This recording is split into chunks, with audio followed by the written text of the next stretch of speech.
Coba deh inget-inget. Anda pasti nyimpan ijazah, akte kelahiran, atau mungkin tumpukan foto lama kan? Nah, tanpa kita sadari, kita semua ini sebenarnya adalah arsiparis bagi hidup kita sendiri. Sekarang bayangin proses yang sama, tapi dalam skala negara. Itulah yang akan kita bedah hari ini. Dunia kearsipan. Yang ternyata jauh lebih seru dan penting daripada sekedar tumpukan kertas berdebu. Oke, jadi ini dia peta perjalanan kita. Pertama, kita bakal bahas konsep dasarnya dulu. Bedanya arsip dinamis sama statis itu apa sih? Terus kita lihat wujud fisiknya, yang ternyata bukan cuma kertas. Kita juga bakal kenalan sama siapa aja yang mengelolanya, apa aja tantangan yang mereka hadapi, dan tentu saja aturan mainnya. Siap? Yuk kita mulai perjalanan singkat buat memahami gimana memori sebuah bangsa itu dijaga. Oke, kita mulai dari yang paling fundamental, ya. Ini adalah konsep inti yang jadi pembeda seluruh sistem kearsipan. Jadi, kalau dengar kata arsip, apa yang pertama kali muncul di pikiran Anda? Mungkin sebuah ruangan gelap yang penuh sama dokumen-dokumen tua ya. Kenyataannya, arsip itu jauh lebih dari itu loh. Mari kita bedah definisinya, karena disinilah letak kuncinya. Nah, ini dia kuncinya. Gampangnya gini, arsip itu kebagi dua. Ada arsip dinamis, ini tuh dokumen yang masih aktif kita pakai buat kerja sehari-hari. Anggap aja kayak file-file di laptop Anda yang masih sering dibuka tutup. Nah, di sisi lain, ada arsip statis. Ini adalah arsip yang udah nggak dipakai lagi buat kerjaan, tapi wajib disimpan selamanya karena punya nilai sejarah. Ibaratnya ini tuh ijazah SD Anda. Nggak dipakai buat ngelamar kerja kan, tapi ini bukti sejarah penting dalam hidup Anda. Dan arsip dinamis ini ternyata ada siklus hidupnya juga. Ada yang statusnya vital, artinya penting banget buat operasional, nggak bisa digantiin. Terus ada yang aktif, ini yang frekuensi pemakaiannya tinggi. Dan terakhir ada yang inaktif, alias udah jarang banget diakses. Nah, arsip inaktif inilah yang nasibnya di ujung tanduk, antara dimusnahkan sesuai aturan atau dialihkan jadi arsip statis. Oke, sekarang kita lihat wujudnya.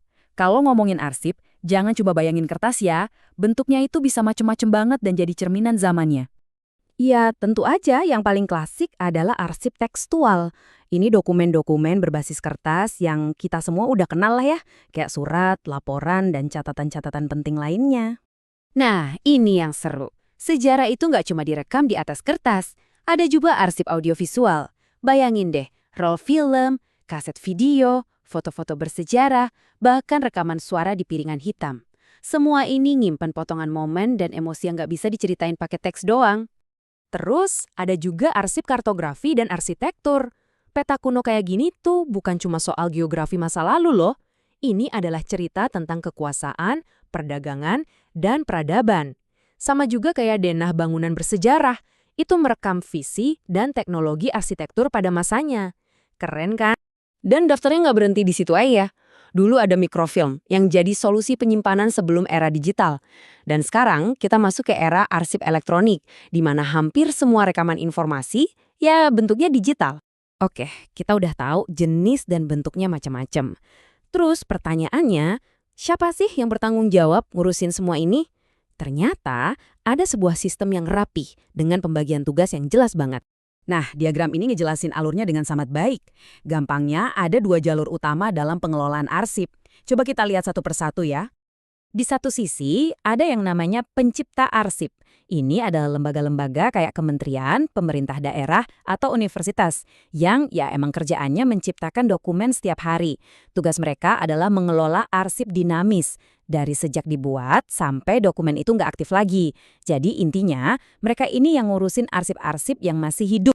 Nah, di sisi lain, ada lembaga kearsipan, contohnya ANRI atau arsip daerah. Tugas mereka itu mengambil alih arsip-arsip yang udah jadi statis. Merekalah yang mengolah, merawat, dan melestarikan arsip-arsip bernilai sejarah ini. Tujuannya supaya bisa diakses oleh kita semua sebagai memori kolektif bangsa. Kedengerannya sistemnya rapi ya. Tapi tentu aja, ngelola memori satu bangsa itu bukan kerjaan gampang. Ada banyak banget tantangan yang harus dihadapi. Beberapa masalah utamanya, misalnya kurangnya dukungan dari pimpinan, yang ngaruh banget ke anggaran dan fasilitas. Seringkali arsip itu belum dianggap prioritas, padahal ini menyangkut bukti sejarah dan akuntabilitas loh. Belum lagi masalah sumber daya manusia, volume arsip yang makin hari makin banyak, dan prosedur kerja yang belum seragam. Wah, ini semua pekerjaan rumah yang besar banget. Seluruh sistem yang rumit ini jelas nggak jalan gitu aja tanpa aturan. Ada payung hukum yang menjadi landasan bagi semua praktik kearsipan nasional. Dan inilah dia penjaga gawang utamanya, Arsip Nasional Republik Indonesia atau ANRI. ANRI adalah lembaga pemerintah pusat yang punya tugas dan tanggung jawab di bidang pengelolaan arsip statis dan juga pembinaan kearsipan secara nasional. Semua aktivitas ini dari mulai arsip dibuat di kementerian sampai disimpan di ANRI, semuanya diatur oleh satu payung hukum utama, yaitu Undang-Undang Nomor 43 Tahun 2009 tentang kearsipan. Nah, inilah yang jadi dasar dari semua aturan mainnya. Pada akhirnya, kenapa sih semua ini penting banget? Kenapa kita harus repot-repot ngurusin ini semua? Kutipan ini ngerangkum semuanya dengan sangat indah. Arsip itu bukan cuma tumpukan dokumen. Ini adalah rekaman jejak perjalanan kita sebagai sebuah bangsa. Tanpa arsip, kita amnesia. Tanpa memori, kita kehilangan sejarah dan akhirnya jati diri. Nah, ini membawa kita ke pertanyaan penutup yang menurut saya sangat relevan hari ini. Di era digital sekarang, dengan semua data yang kita hasilkan tiap detik, email, chat, postingan media sosial, gimana cara kita mengarsipkannya? Bakal kayak apa ya wujud memori bangsa kita 100 tahun lagi dari sekarang? Itu adalah tantangan sekaligus peluang besar bagi generasi kita.